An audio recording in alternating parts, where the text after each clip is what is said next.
Now we have with us Mr. Rishi Srivastava, who is Director, Remote Sensing Central Water Commission. And Rishi will be talking on the topic National Priorities for Conservation and Use of Water Resources. Now over to you, Rishi. First of all, I thank the organizers of India Geospatial Leadership Summit for organizing this summit at this juncture when India, on account of variability of water resources in both space and time, faces an uphill task with growing population, now at about 1.3 billion, to manage its water resources, to provide water and food security to all its citizens, with low per capita water resources infrastructure development as compared to similarly meteorologically and hydrologically placed nations. There are nations which have more than 5,000 meter cube per person of the storage infrastructure created, whereas in India we are barely at 200 meter cube per second per person, and this is one of the causes of that we face drought. Even if it is a very good year, that our storages are insufficient, and during lean season we suffer from water shortages. The technical issues of managing the water resources get compounded with socio-economic and environmental issues that are quite often at variance with each other. The management of water resources therefore requires dynamicity in assessment of its resources. The first step is to assess the water resources. And the previous assessment of water resources was done in 1993 by Central Water Commission, in which the geospatial or space technology was not used.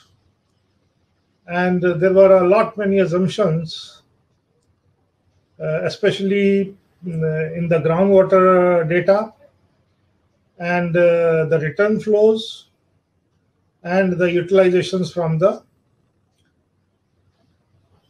medium projects, and we did not have any data from the from minor projects about the utilization. The latest assessment in this regard was done in 2019 using the space input, and this has made our problem much simpler. The management of water resources requires dynamicity in assessment of resources, as I said. Demands of various water sectors, environmental aspects, and socio-economic issues at both spatial and temporal scales. The geospatial technology, by way of its spatial and temporal detailing, has lately become an essential component to analyze, assess, simulate, and guide decision-making processes involved in water resources management. The technology has made tremendous contributions in the field of hydrology. The geospatial technology has lately become an essential component to analyze, assess, simulate, and guide decision-making processes that are involved in water resources management.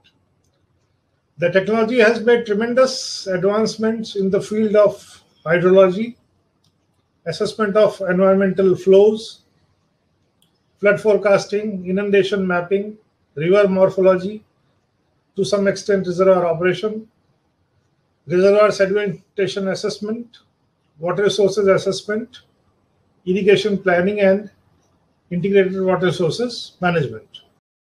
The geospatial technology, coupled with system engineering techniques, i.e. simulation and optimization, and processing of big data, has immensely helped the water resources professionals to quickly and accurately analyze various scenarios and strategies that otherwise, with the conventional methods, would have been very complex and time consuming.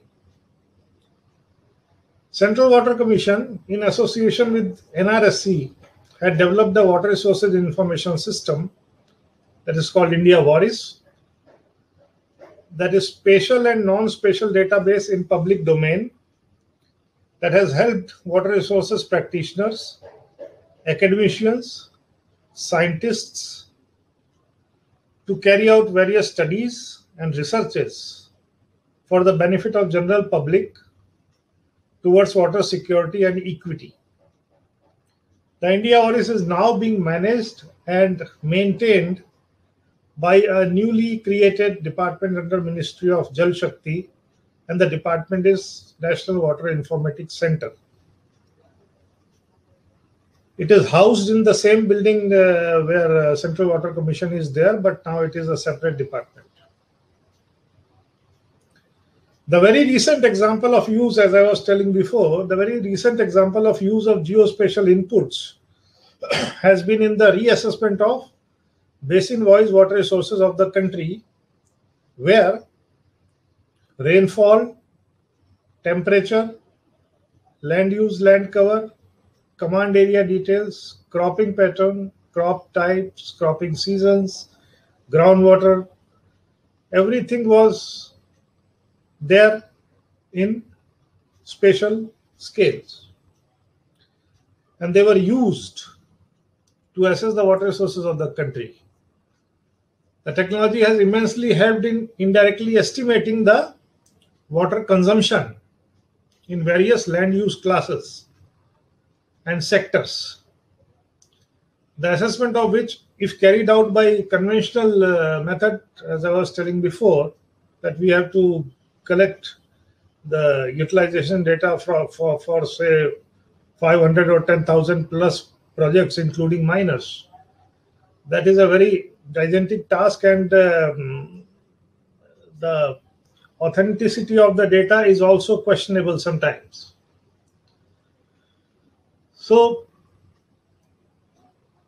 water accounting was also done recently for Kaveri Basin with the guidance from IHE Delft, and now the water accounting exercise for Tapi Basin is also going to be undertaken.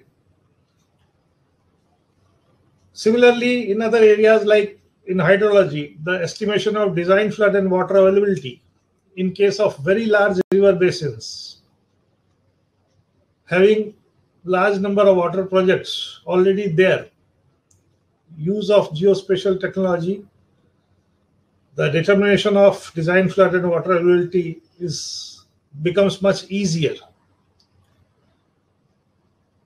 along with the hydrodynamic modeling tools that are capable to handle such data. The floods caused by glacial lake outburst or the ones caused by breaking of a hanging glacier, like recent flooding that happened in Chamoli district of Uttarakhand, they have been analyzed on the geospatial data platform only. The sedimentation assessment, particularly in the live storage zone of the reservoir, is another area where CWC is using geospatial data to a very large extent. And we have completed reservoir live storage sedimentation assessment studies for about 160 reservoirs of the country. So they cover about 70% of the total storage available in the country.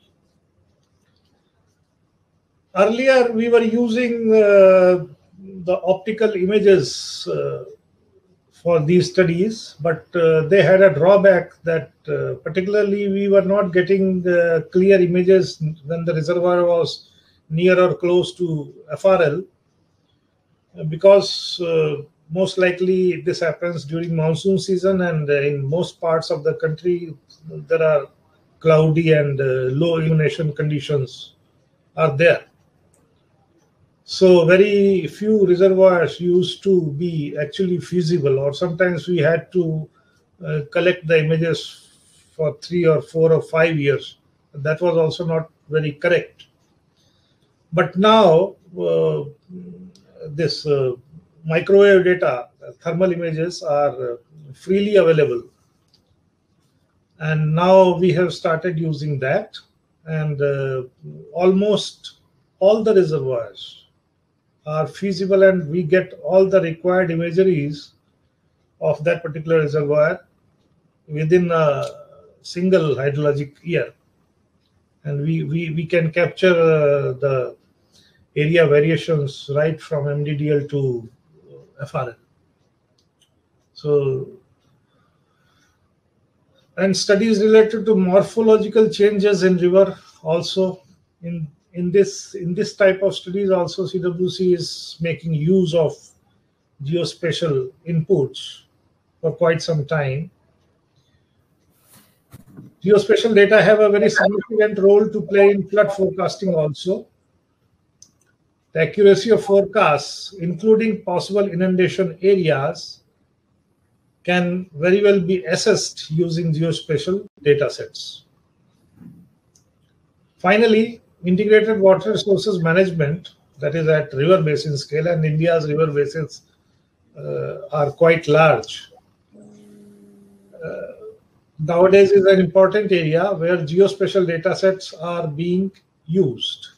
And when we talk of IWRM, that we cover all the aspects, that is right from hydrology to e-flows to demand assessment to water resources availability to evapotranspiration, water quality, sedimentation, crop yields, conjunctive use of water, and many more aspects.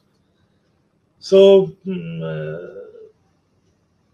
the Basin Planning Unit of Central Water Commission would now be embarking on IWRM studies in some select basins. Earlier I was there, but now I am in the remote sensing unit. But ultimately, geospatial data has a very is going to be greatly used by CWC for all its activities mostly. With this, I would like the research and scientific community to deliberate at length, share experiences and good practices for knowledge dissemination in the scientific community. I thank once again to the organizers for giving me this opportunity to express my views during this August gathering of professors. Thank you very much. And this was the message of our chairman, who is busy in some other task. So in his place, I am delivering his message. Thank you.